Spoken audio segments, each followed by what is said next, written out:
Now we are going to Pokemon Stadium. I don't think it will be the Min-Min. I think that production has not lied to us. I think it will be the Ness. And Chicago is a land of the kids in the baseball caps. We have a lot of Ness representation here. Like, oh, dude, I raised in the suburbs just like Earthbound Kid. Ness, he's in the suburbs. That's why. I also swung a baseball bat one time. Oh, yo, suburbs. I lived on a cul-de-sac. We got Tata, we got Skull Kid, we got Ness, who I believe Ness made an upset victory. I don't know who he beat in his previous pools match. So a lot of Nesses we're going to see in this bracket. Absolutely.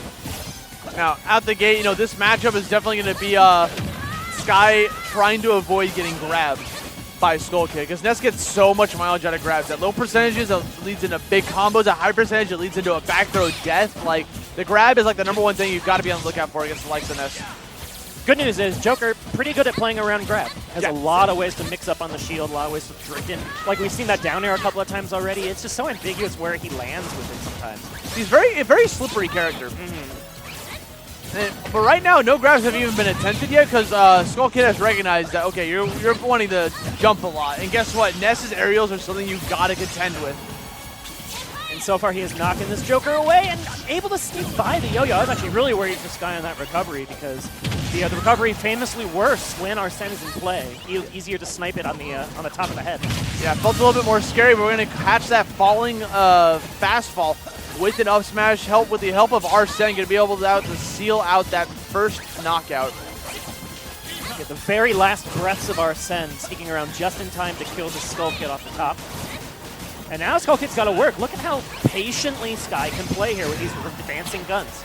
As I said, he's getting a little bit predictable with that, though. Doing the left platform and right platform, Skull Kid's going to easily go for an up air to try to challenge that nonsense. Not quite enough to take the stock, however, which means Sky's going to hold on here. And again, mix things up with these down airs and neutral airs, leading Ness almost to a corner pressure situation, but he sneaks by. Yeah, Sky definitely bet it all with a low recovery, and if he bet right, that could have been a stock. So I don't blame him for trying to overextend like that. I watch a lot of Raven King's Joker in this region, right? And he is really good at those drop zone, immediate fast falls into like forward air or whatever aerial you choose, really. Any of them can be lethal off the side of the stage. When you play a fast forward character like Joker, that's like a pretty common thing to do. Like Crom and Roy do the exact same thing. The best players of those characters, though, have that killer instinct, right, where they know exactly when to drop down. Oh, yeah. No, I just be running off of forward airing, bro. I run off fastball forward air and then just don't make it back. Yeah, that's the me. I bet it all. I fastball it, bro. Like I'm not coming back. I don't want to live. Up air coming right back into the thick of things here. Pretty even game to start things off. Skull Kid doing a fantastic job of keeping Sky away from the ground while Arsene was activated. Has to respect the Arsene guns, though, which is going to allow Sky an opportunity to land. That forward smash a little bit overzealous, though. That's going to cost him. And this juggle continues here for Skull Kid. It was kind of nuts because that thing did like a lot of shield damage too. That forward smash, it actually like whittled down that shield almost to the size of a Skittle. But not enough to poke or to destroy the shield outright here. And okay, again, the forward smash is a little bit too early. I think Sky may just be a little overzealous on his punishes. He's got the right idea on these tech chases, but he's just a little early to the mark. Yo-yo to try to call it out. Sky going to commit to a double jump to avoid certain doom. We got ourselves almost a double knockout. That was insane. But Skull Kid's got the DI, and he was ready for the trade. Able to land back down and have his first stop lead of the set. Okay, Perry coming out, trying to get a punish right afterwards on top of it. Take it slow on the recovery. Yep, use that PK Thunder advancing to buy yourself a little bit of space. And then the PK Firelane is able to continue the chase here. This is going to be an early Arsene for Sky, which means he might not have it later on in the final stock of Ness. Dude, another PK Thunder, another up air to catch that landing. They're just playing leapfrog at this point. But all of the scrambles are going Skull Kid's way, and that's lowering the Arsene meter slowly but surely. And he sneaks by the counter somehow. Dude, yeah, PK Thunder, that thing goes really fast. He can sneak by counters, and he's not going to be able to sneak by that forward air. Skull Kid getting a 2-stock for that game one after making a recovery against the likes of Joker's counter.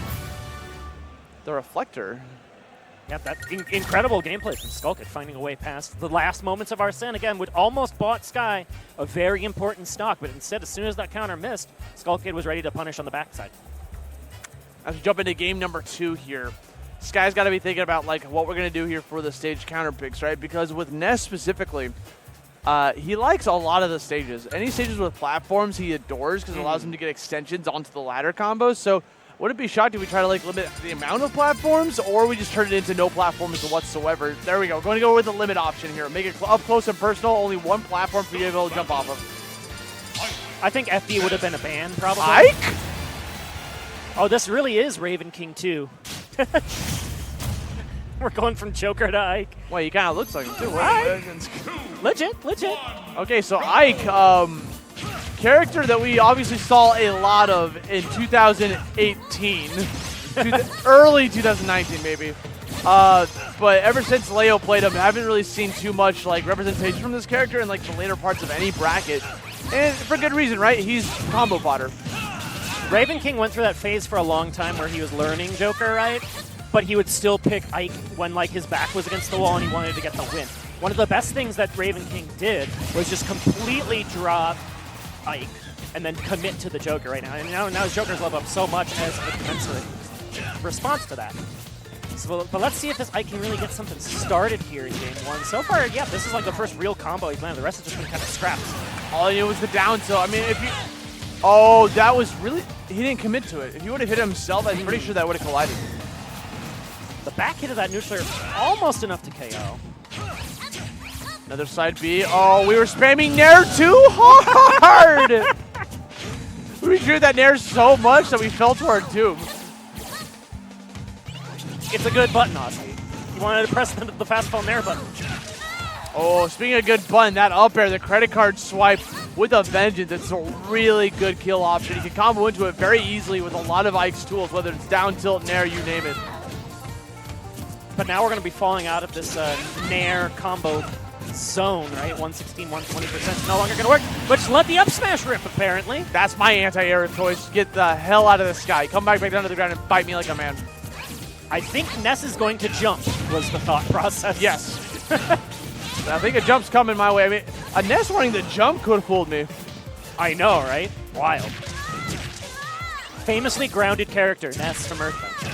Literally, if a Ness is staying grounded, they want to grab. That's the only explanation. That's the only explanation. They're on the ground for more than like 2 milliseconds. But now, Ike can't touch the ground, and he's going to get forced into a terrible spot with that PK fire. Yeah, and he kept using the tail just to interrupt, but just barely enough to catch. Doesn't matter as the yo-yo's there. Ike's recovery against the likes of Ness is something definitely to be desired.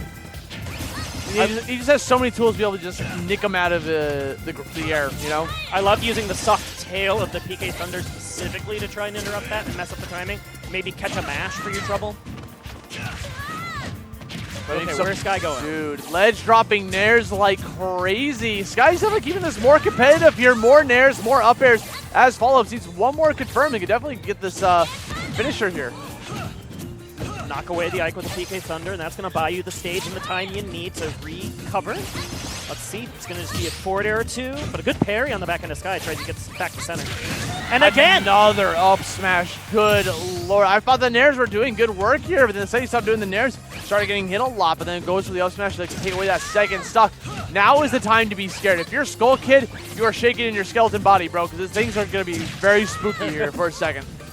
Be very, very careful under the Smashville platform, but he can't even make it to the platform right now as Sky is just batting and bruising him away to the ledge instead, which is also a pretty good game plan. Yeah, Sky kind of hovering underneath that platform because it makes it kind of difficult for Ness to be able to do anything about it. Goes for the back here right afterwards. Are we going for an edge guard? No, the double jump was eaten a long time ago, and I guess Skull Kid just didn't recognize the double jump was in fact gone. I must move forward. But even if he pulled the trigger on the PK Thunder, I think that would have been a pretty easy spike attempt, or even just like a drop down forward or attempt. Anything, a counter? Really.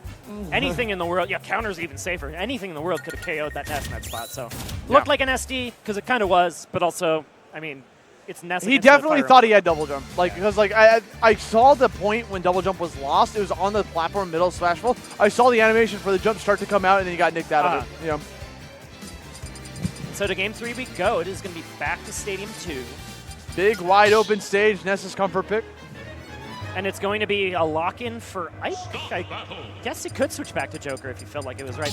And there's the Min-Min. Okay, so we are doing a little bit of the counter pick game. You got to lock into Ike. That means I'm going to be able to play my game with the ARMS character.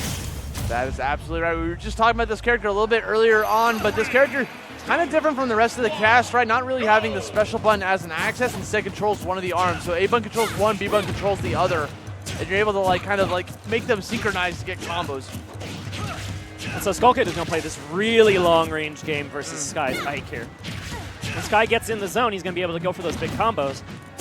But if you can create the space, it's going to be hard for Ike to get in. Oh, yeah. Is that what we're saying? It also has the choice between 3 different arms in her arsenal, right? Ram, and Dragon are the current choices. We also got Megawatt whenever we want to try to go for like a kill. Dragon gives you that really, really long range, and the Ram is really good for combos. It's mad quick. They each have their own very useful application. You can switch out both of the arms, right? Yes. It is both of them. Yeah. But slow and steady here as this game starts. On the first minute, only 70% between the two combatants here.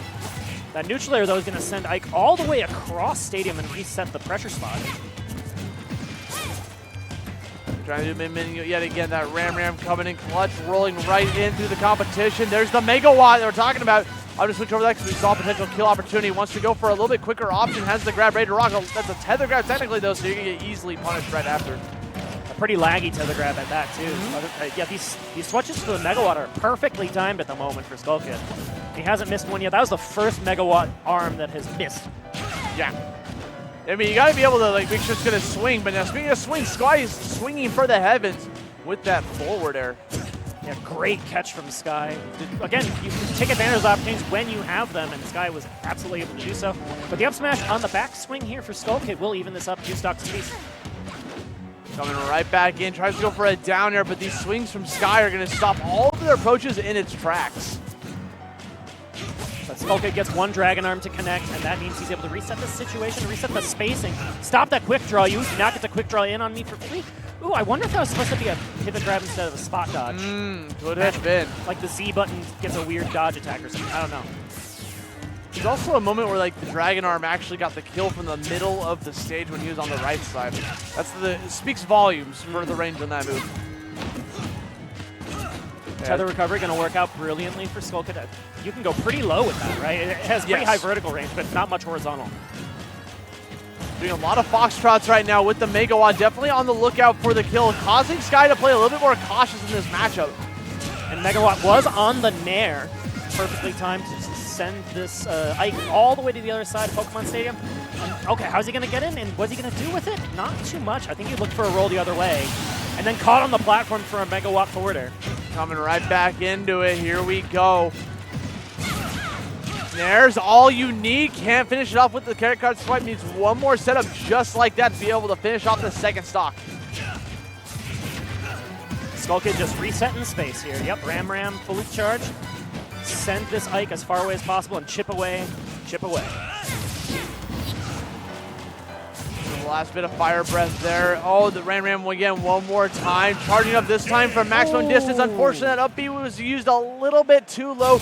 Narrowly escaping that ledge. That's going to be a 2-1 victory for Skull Kid. Using Min-Min. Yep, the Min-Min game plan was interrupted a couple of times there. Like we saw that forward air come in and just obliterate the first stock, right? But generally speaking, when the stage positioning was exactly how Skull Kid wanted it to be, which was very far horizontal, you just be able to take advantage. So, you know, going to be able to get that set win, but hey, that's plenty of pools matches up to come, so we have to move on to the next one. Round 3 of the pools are starting up there. That was one of them.